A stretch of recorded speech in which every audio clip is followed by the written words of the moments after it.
David, hello, sir. How are you? Hey Stu, how you doing, buddy? I'm good.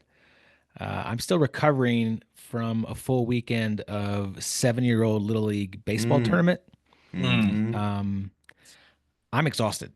It's Tuesday, uh, and I'm still worn out. Mitch, like I know you have some kiddos. I'm guessing, you know, maybe in Little League, but Yeah. like as a baseball coach for a Little League team, I feel like I'm more tired after one of those games than like college baseball. I'm just saying. Like, I don't know. That's Do you have interesting. any This is experience of that? this is my first year coaching and it's 6U. It's herding cats, man. It's Mm. brutal.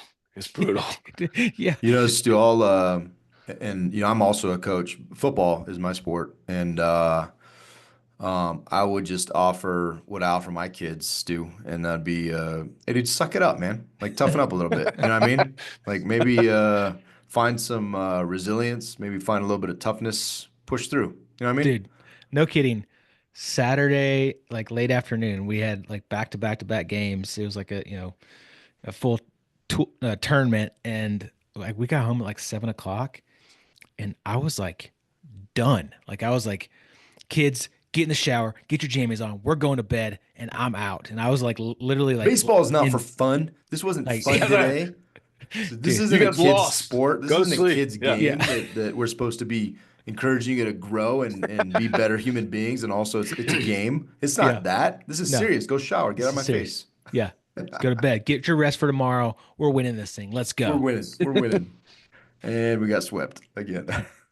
No, we actually did. We did pretty good. We That's made it to the good. semifinals. We lost to the one team in our league that's like undefeated. So it was a good Well, run. Good run. and as you're talking through this, Mitch, I'm interested. I mean, we're gonna dive into your story, but obviously you have significant baseball background, very high level, and I'm as we're talking through it, I'm just kind of curious, and we could put a pin in this question, but I am curious as you think through your youth and when you were young, kind of the impact that the coaches had long term on you. Because I think it'd be an interesting perspective as well. That's one thing that hit me last year with our group of coaches was, hey guys, what are we trying to do here? Right? I coach my middle son who's currently 12, just turned 12. They're going to be seventh grade next year. I've been coaching this group of boys for a couple years in tackle, and last year it kind of hit like, man, we have a limited opportunity here and what are we really trying to do as coaches through these sports, right? Like what kind of men? It's hard to look at a bunch of sixth graders because I don't know about you guys, but middle schoolers are basically the worst human beings in the planet Earth. But it's hard to look at that group of kids and be like, I'm investing in what these kids are going to grow up and look like as men right now. And so it's just an interesting thing. But let's hear about you a little bit first. And you can, before we hit record, we were talking through being vulnerable. We don't probably have to be as vulnerable as we were before we hit record. But I mean, hey Pre-record, man, yeah. just tell us who you are. Tell us who you are. Well, obviously, Naval Academy grad like you guys, class of 2008. Was fortunate that was drafted by the Cardinals my junior year, or excuse me, Braves the junior year, and then Cardinals my senior year. Then did 5 years of active duty, three deployments in 4 years. Got to see the world. Surface warfare officer, was on an amphib and then a frigate. And then was fortunate enough to be able to come back and play after my service, and made my debut in 2015, and got to play a little bit in the big leagues. Then had surgery in 16, and as I like to tell people, I had to get a real big boy job after that. But had a blast. Took the scenic route, I like to say. But it was fun. I love it. It was a good time. Well, let's get into the scenic route a little bit, right? Like you're coming out with this book called The Private War, and you gave us a first look at it, and David and I dove in, and man, it's such a cool story with just lots of ups and downs and twists and turns, and like let's get that scenic view a little bit, if you could. Maybe let's just start, at the Naval Academy, playing baseball there, and you mentioned you got drafted in your junior year. Yeah, I mean, so when I got to the academy, funny story is the coaches had never seen me play. So I was actually recruited David, you might even know Buddy Green. So I was recruited by Buddy Green, who was at the time the defensive coordinator for the football team. He came out of high school to recruit for football. Happened to see me throwing a bullpen. Next thing I know, going to visit, and the story is the rest. But I get there, and I was a two-way guy in high school, so I was recruited as a hitting third baseman that could pitch a little bit. We were terrible my freshman year. We lost like 30 something games. Um, Chet came in, the athletic director, and said, "Hey, we're going to redo the whole program, bring in a new coach." Brought a new coach my sophomore year, redid the whole field, everything. Basically said, "Hey, if you think you're on the team, you're not." And that year, as y'all can understand, I lost 20 pounds my freshman year, gained it all back in muscle going in my sophomore year. Started throwing harder. Next thing I know, now I'm kind of the number one starter pitching in my sophomore year. Had a great year, which kind of put me on the map, and then from there, kind of progressed each and every year thereafter, and just fortunate that the right people saw me at the right time, and then from there, we were just trying to figure out the whole Navy deal. Obviously, when that kind of came about. Yeah, so tell us about that, because and for our listeners that maybe don't have academy background, uh, there's it's it's always an interesting dance if athletes are good enough to go to the next level, right? Because I mean the athletics at the academy are high level Division One athletics, and if you're good enough, it's almost like it depends on the year, and it's not even the year. It just depends on whose desk your paperwork So many falls on, factors. and That's right. what things that basically are completely out of your control. Uh, but that was a time when the Naval Academy football team was doing pretty good, and Katani was, this was during Yep. a lot of the time that they were excelling, and so there's this interesting dynamic of if you're good enough to play, you make a team. The decision sometimes is yes, go play, do reserve. Sometimes it's no, and I mean it's just a fascinating thing. So tell us a little bit more detail as you're getting attention, you're getting drafted and just what that looks like, and even touch on some of the frustrations around that. Yeah, so and that was just to kind of give perspective. That was 2008, 2009, and that we were kind of, I graduated 2008, but we were thinking 2007, leading into 2008. We didn't really know where the war was going at the time, and the Navy basically just said, "Hey, look, we're going to put a hold on this, early release policy." And so, again, to those who don't understand, going into your junior year, you have to sign a 2 for 7, meaning 2 more years of school, 5 years of service. And so, long story short, is that was a tough decision. I actually have a picture. You guys would appreciate this. I have a picture of me sitting in Memorial Hall, kind of staring at this paper, like, "All right, I'm going to sign this thing and just hope for the best." And that was tough. I still to this day specifically remember thinking, like, "Man, I've got two hard decisions here, because one is like, this is my childhood dream, and then this other is like, wow, look at what I've accomplished and given to the Naval Academy. I want to fulfill this. I want to fulfill my commitment." And so those were the two things that I was having to battle with. And so, and I just told the Navy, like, "You tell me how I can do both, and I'll do it." And I never got an answer to that. And so that was the hardest part, was being so willing to make it work. And I think because of things that had happened prior to me, I think that had a gray cloud over the whole sports and trying to do both. And so there was not a lot of leeway when I was graduating. And so at the time, they basically just said, "Look, we're going to put it on hold, and you can put a package in, send it up, and see what happens to see about getting early release." Um, but I think the frustrating part, and you bring it up, Katani and I are good friends, and to this day. Um, and there was a time, and I wrote about this in the book, where I basically just told my CEO, I said, "Look, can I just take leave and go to spring training?" And he said, "You know what? You've got enough. Why don't you just take all of it and go?" So I took a whole month of leave, basically took my whole leave for the year, and went to spring training in 2012, while I had a package into the Navy to get out a year early and extend my reserve time. The day I got a phone call that they said, "Hey, sorry, we denied your package," I got a text from Katani who said, "Hey, man, I just got approved to go play. What'd they say to you?" And so that was hard, quite frankly, because I was extremely happy for my buddy and my friend, but I was also extremely frustrated because it showed that these guys just don't understand. these people in leadership roles just don't understand the sports, professional sports, and understand that, you get drafted or sign to play football, you're in the NFL. You go right to the practice squad. You're playing immediately. And in Major League Baseball, that's just not how it works. And so it was frustrating, but I think that just is one of the things that was a driver for me. While I was in the Navy and on active duty, I think I always preached to my guys like, hey, if you're going to be a full time enlisted and you're going to just do 20 or whatever that looks like, or hey, you're just trying to get stepping stones for education, or maybe just whatever that next career is, have a plan. I want you to talk to me about that plan so I could best help lead them to do whatever they're wanting to do. And I'll never forget one of the guys who found out kind of my whole backstory said, what's your plan? And I thought, okay, you caught me in that.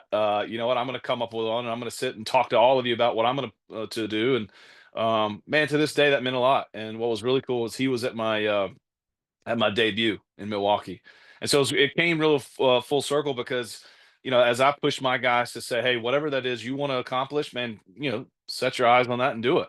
And I don't care if that means career military, if that means just hey, get a couple of years in to go find that next career. But for me, that was a driver because now I said, okay, people told me I couldn't do it, or hey, that's too lofty of a goal.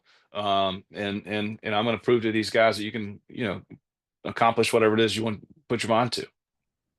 Hey, Mitch, in your story, in your book, you talk about a lot of challenges, beyond just the Navy telling you no a lot of times, to leave and go play Major League Baseball. And at some point during this interview, I want to, do a rewind and kind of talk through some of those setbacks. But it seems like there are setbacks that you had, there are challenges that you had that you made the decision to let go on, right? There are other decisions and setbacks that you chose to continue pursuing. This lofty goal of playing Major League Baseball. And there's decision points in all of these, right? And so I'm curious, how would you tell somebody how to delineate those, right? Like how to choose to make a decision to keep on pursuing that lofty big goal versus how to make a decision to let go and move on to something else. Like is there like a set point where, you make that decision? Like how did you go through those big decisions in your life? Yeah. So for me, foundationally, I think it goes back to my upbringing. As a Christian, I always kind of said, "Hey, look, I'm going to pray on these things," and that was one of the things that really, really helped because it gave me that peace that I can really push into this. I can lean into this. I would be honest with you and say there wasn't really just how I came up. There's not a lot of times where I said I'm going to let go. It was almost like, hey, God, you're gonna have to shut this door for me to not go through it. And he did. And there was times when he did. And it was hard, really hard. But for me, it was a matter of just like, hey, anytime someone said you can't, that really just added. I mean, that was just like blowing on a fire for me. Or if someone said, and I talk about this in the book, man, that's impossible. It bothered me because I just truly felt, and I had some good mentors that said, nothing's really impossible. It might be improbable, but nothing's impossible. And so that was something that really, stuck with me. And so I would say that the biggest thing was, man, as I got to things that were really, really tough of trying to figure out, like, I don't know if this is the end or not, man. I just had to pray about it and say, okay, God, if this is really it, like, please shut that door and show me that, man, I just need to move in a different direction. And that actually happened. And I'll kind of, allude to this from my marriage, coming out of the Navy. Man, that was one of the hardest things I've ever gone through in my life, and changed who I am and made me who I am. And that was hard to let go, especially as a Christian growing up in the church. That's not something that you do. And so I did everything I possibly could in my eyes to fix that, to mend that back, to make that whole again. And obviously that didn't happen. And that was extremely hard to let go of. And that was one that I again had to just pray about a lot and say, like, all right, God, I really can't let go of this. It's really bothering me. But man, if this is really the direction I need to go, like, you're gonna have to help give me that peace. And thankfully he did. Yeah, so let's I want to go full, tell us kind of how the career went, what happened, and then I'd like to rewind to some of these. You touched on it, your first marriage and just kind of the challenges there, and then there's some. I mean, it gets significant, right? There's some drinking, some different self-harm thoughts, like mental health stuff that you battle through. Because I think a lot of people are like, oh man, Naval Academy, baseball, MLB, like, oh, it's great, what a happy story. It's not really that way, and there's a lot of challenges in that. And I think embracing those is good. But help put a bow on what happened. You get out, go play baseball. What happened there? Yeah, so people laugh, but one of the cooks on our ship, I found out he was from Dominican. We would throw on the flight deck. So I tried to stay in shape, keep my mind in it, and just tell myself that once I got the opportunity that I didn't have to worry about my body breaking down. I just knew I could get my arm back in shape. And fortunately enough, my last tour was shore duty, and so I would throw long toss workout just about every day to try to get ready for when I could get back down to spring training. And so 2013 came, and I pleaded again to the Navy, "Hey, I'm 27. Please, if there's no chance of me going down now, I don't see it happening." And fortunately enough, they let me out a few months early, and so I picked up shop and moved to Florida. Our spring training was there in Jupiter. I had friends in Boca, and so I stayed at my Naval Academy buddies' parents' house in Boca, and drove up to Jupiter every day. Made the 40+ hour or minute drive to Jupiter every day. Worked out, and fortunately, they were very welcoming in allowing me to come back. And it was ugly, to say the least, when I started, max effort, 83, 84, grunting, which was no bueno. But after just, again, just trying to work at it, figure out how to find that muscle memory. Fortunately enough, 2014 spring training, got to go to big league camp. 15 spring training, go to big league camp, and then make the big leagues about a week and a half into the season in 2015, and then stayed for most of the season in 15, and then 16. Excited to do the same thing, but come into spring training, I have felt some issues going on in my elbow. Wasn't sure what was the issue. Come to find out, my UCL, which is what you know of as kind of your Tommy John injury, my UCL was not attached, and so it didn't just tear. It was off the bone, and so I had to have surgery in 2016. Tried to come back in 17, wasn't the same. Had a little one at the time, and so we decided to move on. But man, I wouldn't take the whole thing back or change anything, because again, it made me who I am. I'm so happy that we did it the right way, that we were able to do it and accomplish it. I would love to have played longer, obviously, but man, the fact that we got it done was important to me. You mentioned in the book this tattoo that you have on your rib cage. Talk about that a little bit, and where did that come from? Yeah, so to kind of give background, and David, you alluded to it a little bit. I think one of the worst times in my life was by far, coming out of the Navy, coming off my last deployment, and realizing that the woman that I loved at the time, um, didn't love me back. And when I came off of deployment, she was with somebody else, 20 years our senior. And I found out about it in a way that you don't want to. I didn't walk in on them or anything like that, but pretty much it was pretty evident that she had no interest whatsoever anymore. And that was hard. That was a hard pill to swallow. And I didn't know how to fill that void at the time. And I've tried to fill it with anything I could. I mean, literally, I tried to fill that with anything I could, the pain, the misery. And finally went to counseling after a probably rock bottom. And Stu, or David, one of you alluded to it, but rock bottom was one night by myself in the condo, just trying to drown the sorrows and the feelings of the memories of everything else, drinking anything I could. um, I finally just had to get out of the condo. I didn't know what to do, didn't know where to go, because all of our friends were the same, and so I just felt alone, and that's a loneliness that I don't wish on anybody. And so I started packing a duffel bag, get everything ready to go to leave, not really knowing where I was going. And the last thing I packed was my 1911 45 caliber handgun. And I tell people all the time that Do I say that in that, like, man, I was gonna go commit suicide or I was gonna do this? No, but I also don't know, because that wasn't off the list. Because I think for me it was like, man, I'm so miserable. There's nothing that can help the feeling that I have now, and I really didn't know where to go.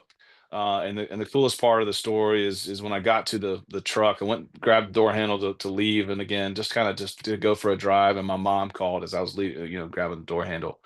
And obviously I broke down, lost it right there. She made sure I got to a friend's house, and my family made me go to a counselor. And I don't know about you guys, but I'm not a journaler.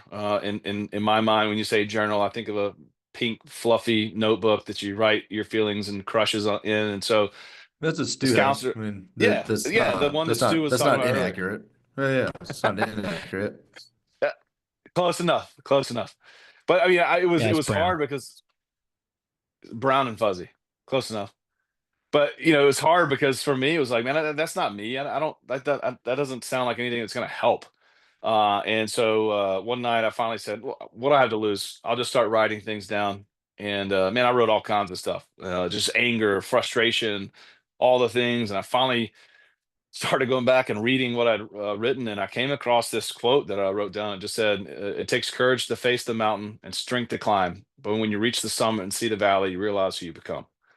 And I thought, wow, this bottle's really good. What like where did that come from? Like and I just kept reading it over and over again. And this was probably literally 11:30, 12 o'clock at night. And I sobered up and went straight to the tattoo place right down the street.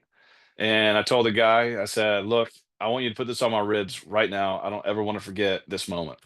And the guy's like, yeah, we can do it. A couple hours. You did one line at a time in between. It was like, oh my gosh, what am I doing? But at the end of the night, I was like, you know what?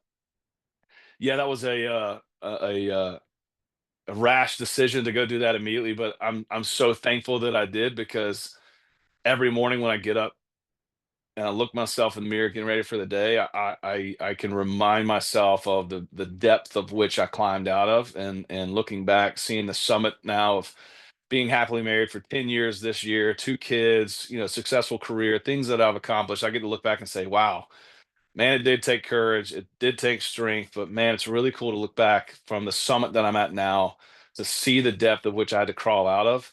I'm more proud of the journey to that than I am of the view up here at the summit. Like, I'm so proud of the journey and the things I had to do to become who I am because of the trials and things I had to go through. And so that's something that's really meaningful to me. Hey, real talk, dude. Do you have any like no regrets lines in there?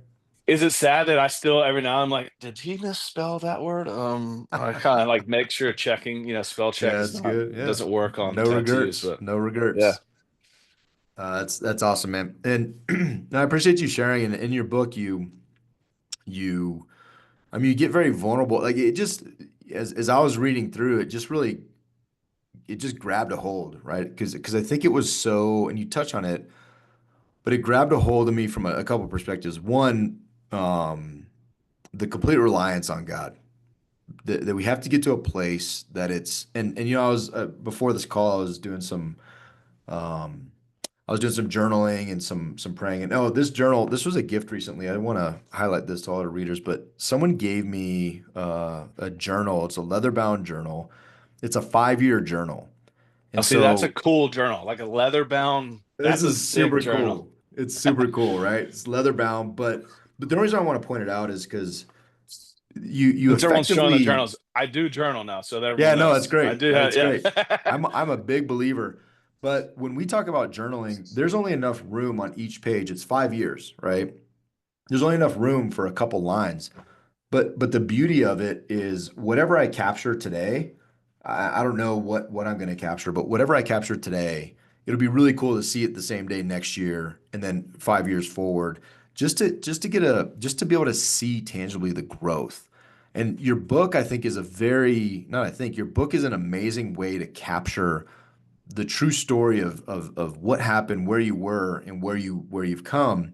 And dude, the things that really grabbed my heart were the reliance on God, complete dependence on like I'm rock bottom.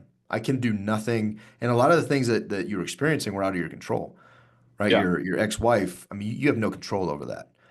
And so there was those aspects, but also the reality of the pain that, one thing that as I was reading your book, I started thinking through a lot of conversations I've been having recently, and everybody hurts. We're all facing something, right? Like nobody's got it dialed in, nobody's got it figured out. And it doesn't matter if it's MLB, NFL, Navy, or homeless. We're all going through a thing, and we could all make a decision that puts us in a place of compromise, right? And Yeah. it was a I really appreciate you putting that story down. And I'm just curious from a faith perspective, how were as you were going through all this, like where was your faith in that? Where was Yeah, Go it ahead. was what day? So one day it would be like, God, I'm so mad at you. Like this is I don't see how you love me. And then the next day would be like, okay, God, I don't know how to do anything today other than say like you just take the day, and just help me get through the next 10 minutes. It was definitely a roller coaster for sure. But thankfully, having people around me, when I was able to be vulnerable, to kind of pour into me was so valuable.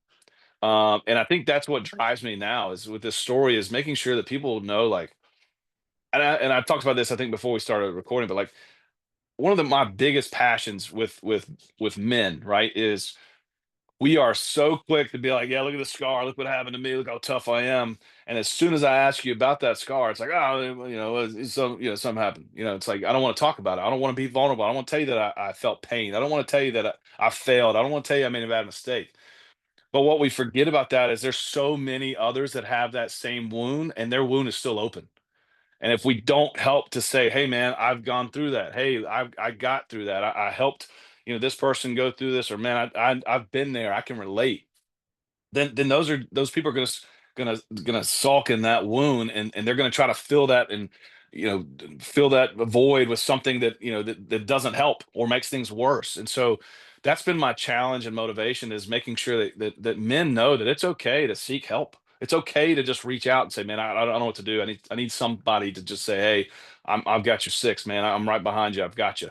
Because I think in that moment for me, I felt like there was nobody there. I felt like there was no one who could come in and help. And so my relationship with God in those moments were just like, and I'm angry, and I don't understand why. And there was, I'll never forget. My mom sent me a letter one day, and in the letter was a printout, the first chapter of James, and when I started reading it, it was just like, yeah, consider it pure joy when you go through trials and tribulations. And I was very mad when I got to that part because I was like, what?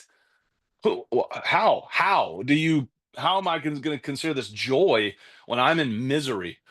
And I feel like God just really spoke to me and just kind of just said, hey, look, like, man, I've got bigger plans than what your little human eyes can see or understand. And one day you're gonna look back and be like, you know what? I became who I am. I persevered. I came much stronger of the man I am today because of the things I've gone through. And now, what's so rewarding is and not giving me credit, but giving him credit is when guys call and say, I don't know who to call. I thought I heard that you had gone through this. I need to talk to somebody. Mm, That that's is the good. most rewarding phone call I can ever get. I mean, to me, that's happened. I can tell you numerous stories about guys who've called or text me and just they won't say it, directly. They would just be like, "Hey, man, you got a few minutes?" Or "Hey, I just like to say what's up," and you kind of start feeling like something's off, and then because of the way that I was, went through things, I just hit them point blank, man. Hey, are you good? What's going on? Talk to me. And eventually that comes out when they realize like, oh, I didn't know you've gone through that. They spill it, man. And that's the Mm, rewarding thing is being able to help guys be like, look, we're going to mess up. We're going to go through some things. We're going to have some troubles. But man, at the end of the day, you're gonna get through it. If it's with someone helping you to kind of grasp arms and walk through it together, if it's just getting on your knees and saying, all right, God, I don't know what to do here. I need some wisdom. But you can get through it. And so for me, that's one of the biggest passions I have from all this, in what I want the book to do. Yeah, man. And real quick, I think we need to be realistic about stop sugarcoating loneliness. We talk about it, and I think the data is out there so much. We could talk about the loneliness epidemic. We could talk about the Surgeon General, all the different information that's prevalent and the reports that are out. As you were talking, one thing that was just really impressing my heart was when they talk about hell. They talk about hell being separated from God. It doesn't. It's not. Yeah, there's other imagery. There's other things around what we would expect, and it's gonna be way worse than we could ever imagine. But and the converse of that is heaven is 100% presence with God all the time, and way more amazing than we can also ever imagine, right? But when with this loneliness thing, I honestly think that if we walk around with the feeling of loneliness, if we walk around isolated, I actually think that's hell on earth. I think we need to stop sugarcoating it and call it what it is. I think that is probably, I can't imagine a place worse than being alone or feeling that I have nobody that I could go to. And so, and the stuff that Stu and I do, we really encourage like, hey, we talk about having friends, and it's kind of, it sounds, fluffy and lighthearted. It sounds like Stu's journal, right? Pink and fluffy and full of, boas and stuff. But in reality, it's a serious matter because if we don't have anybody, I think that's exactly where Satan wants us. And then Oh, you said something 100%. else. Oh, dude, I mean, it would make it, and that's why I think it's so prevalent in today's society And I is think is too, that, he's really good at saying like, look, you're lonely. God's not here. He's not here yeah. with you. You're on your own. You got to figure out on your own. And we all know that's not possible. Here's Um, some alcohol, here's some yeah, porn, exactly. here's Yeah. some Hey, that's video not working, games. obviously. Look what God did to you. Look what he's allowed. Mm. You should try this now. You should try that now. She said she loved you. You should try that now. You should, and it's so easy to be misled, to think that we can have that, arrogance that we can solve that problem on our own. And Yeah. man, I couldn't agree with you more, David. Well, yeah, and I think even there's a twist to it with Christians. There's this. I believe it is a completely false belief to say, "Well, I've got God, I've got Jesus, and that's all I need." When you look at the Word, that's not supported in the Word, right? Yes, you need God, you need Jesus. None of that is contested, but He talks about being in fellowship. He talks about the guilt of your sin will be alleviated when you confess to another person. The Mhm. sin will be alleviated. The sin is taken care of by Jesus, but the guilt and the follow on, the implications, that stuff is resolved through talking to a brother, talking to a sister, right? Like there's some fascinating things around we need people, and there's a verse I read every day that I'm wrestling. I wrestle with. I've had it for years on my calendar, and it's First Thessalonians 5:16 through 18, which is rejoice always, pray continually, give thanks in all circumstances, for this is God's will for your life, right? And it's like rejoice always in everything, really? Like give thanks in all Right. circumstance? Like that's hard, and it challenges the root of do you believe the word of God or not? Do you believe his promises or not? Do you follow his guidance or not? And that's when you're talking about when you're talking about James, that really hit me in the eyes. Like, man, rejoice always, pray continually, give thanks in all circumstances, not some circumstances, not good circumstances, all circumstances. It's just a And I think fascinating to thing. me, it took a lot of time following all that to really buy into that, because initially it was like, I can't believe he would do this. I can't believe he would allow this to happen. And then as I got older and got further on with life, then you're like, all right, I brought that on myself, and he just kind of allowed me to learn that lesson. But there are things that we can't control that he allows to happen, and we always wonder, like, how, why? That doesn't make no sense. But then you start to realize, like, he's allowed that to happen to you for a specific reason. Like he didn't just say, "Oh, randomly, let me just pick." Like he specifically had that designed in your life for a reason. You may not know the reason on this side of heaven, but it may be something where you get to impact somebody's life for the better or change their life for the better because you get to say, yeah, you know what? I can't tell you why God allowed that to happen to me, but it did, and it's made me who I am. And because of it, I can give you this, experience and talk to you through this, whatever. But to me, it took me a lot to get to the point where it's like, all right, man, this sucks, but man, God, help me get through this because I want to get to the other side of this because I know you're making me better. Your word says that. So that took time. That's not an easy just flip the switch like, oh, okay, I can get through this. It's easy. God chose me to do it. It's just like your quote says, just, when you're at the top, when you're at the summit and you're looking down and you see all those valleys that you went through Yeah. and realizing that, oh, this is what got me there. Yeah, exactly. Exactly. David, I'll tell you what, I was not rejoicing cheerfully when my son lost this weekend in the Little League playoffs. And that's And when okay. he I made mean, like, a couple errors at shortstop, yeah. like I was not rejoicing. Yeah, and there's probably a number of verses that we could dive into That's right. around That's that right. I think, that could probably not me, but Jesus will really convict you on that. Yeah. But I mean, that's another conversation. Lessons learned from 7-year-old baseball. Yeah, yeah. Mitch, so what now, man? So you had an amazing season career in the MLB, and you're writing this book. Like, where do you see all this going? Where do you have on your heart that God's calling you to pursue now? Yeah, like I told you, I kind of fell into the financial industry when I got out. I had a great cloud over the industry myself when I was playing, um, and just seeing some things that went on while I was, in the big leagues and the guys are making the money they did, and just having no direction, no purpose for what they were doing. That kind of drove me that direction. Found out a lot about the industry. I've been in it for going on 8 or 9 years now and love it. So that's what I'm doing on my day job, so to speak. But man, my passion is just helping, people in general. I would say men obviously relate more with the story, but as I get the book going, I do speaking stuff here and there, and man, there's nothing more rewarding than just one person coming up and saying, "Man, I didn't think of it this way," or "Man, I'm going through this," and quite frankly, I did not see the other side of this. And I always remind them, when you're in a valley, that's good news because when you're in the valley, that means there's mountains all around you. And so at some point, all you have to do is figure out the best path to the peak, and then you got to start climbing one step at a time, and find a win here, find a win there, and you stack a bunch of wins together. That's success. And so for me, it was just pouring into people because I think that was what um, I look back and it just a few things turned the wrong way, and I don't want to make light of this at all.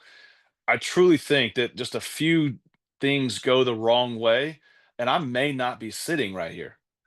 And I think that's what is so motivating to me and inspiring to me is that, all right, God, like maybe that was you allowing me to get to rock bottom so that when I get through this, I can say, hey, I don't want anyone else to feel that. And if you are, I want to tell you that you can get out of it. I did. And so I think that's what I'm so passionate about now is just helping others understand that, man, we'll all go through it. This whole social media, Google story life that we're living in now, where everything is just perfect. Everyone has the best trips and the best cars and the best house and everything's just perfect. That's all lies, man. And that just frustrates me.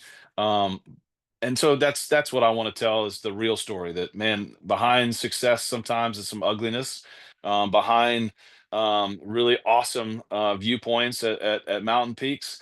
Man, that journey, that climb up was hard, and there's things that we had to go through to achieve those things. And so, I just want to get that out to people that hey, if you're going through something, that's probably a good thing. In that you're going to now develop and be a better person. You're going to be stronger, and you're going to be higher up that mountain when you get done with it. And so, I think that's the thing that just keeps me, going each and every day.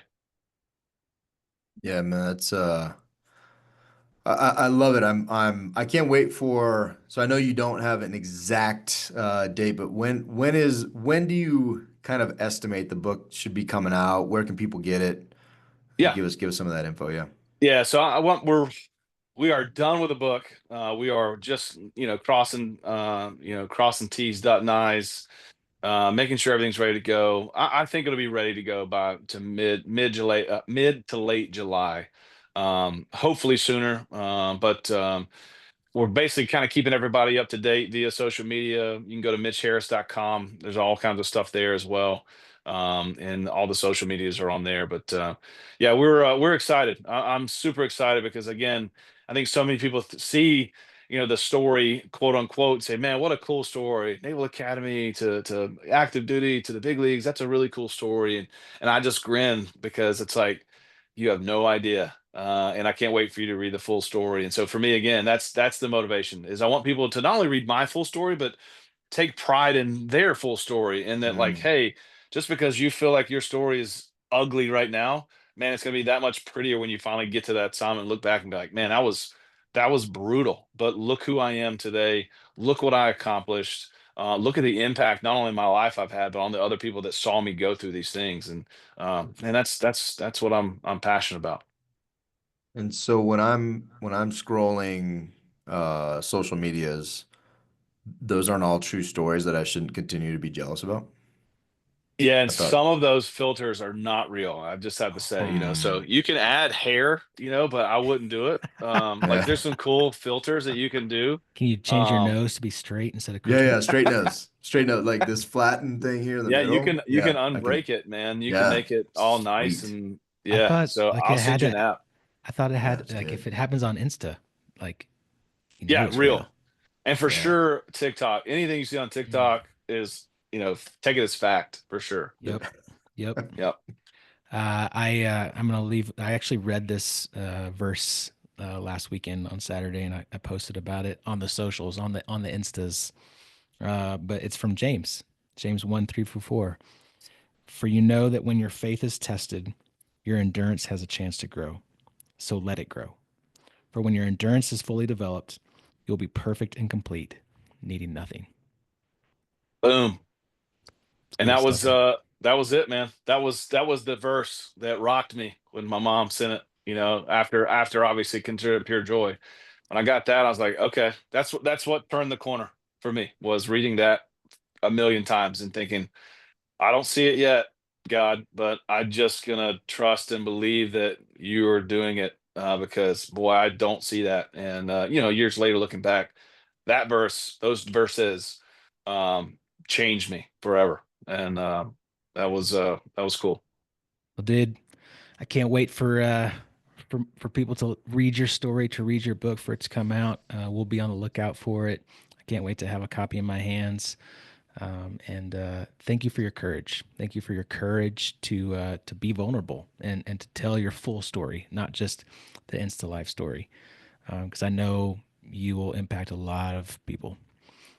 So, hey, guys and gals, reach out to Mitch. We'll put his website and links in the show notes to where you can get that book, and we'll be sure to release more information as the date gets closer on when that book is released. So, Mitch, thanks, man. It's good to see you. Absolutely. Thanks for having me. Good to see you guys. Yeah, buddy.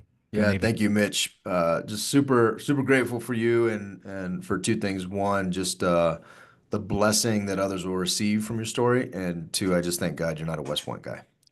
Thank God that you're not a West Point guy. You didn't That's play right. baseball at Army. So, how miserable that would have been. Nobody'd buy that book. Either that or Air Force Academy. Nobody's buying So, that book. they are Uh, sitting a lot, sitting at Uh, desks all and chairs. right. Thanks, Mitch. See ya. All right, see you See you, guys. Mitch.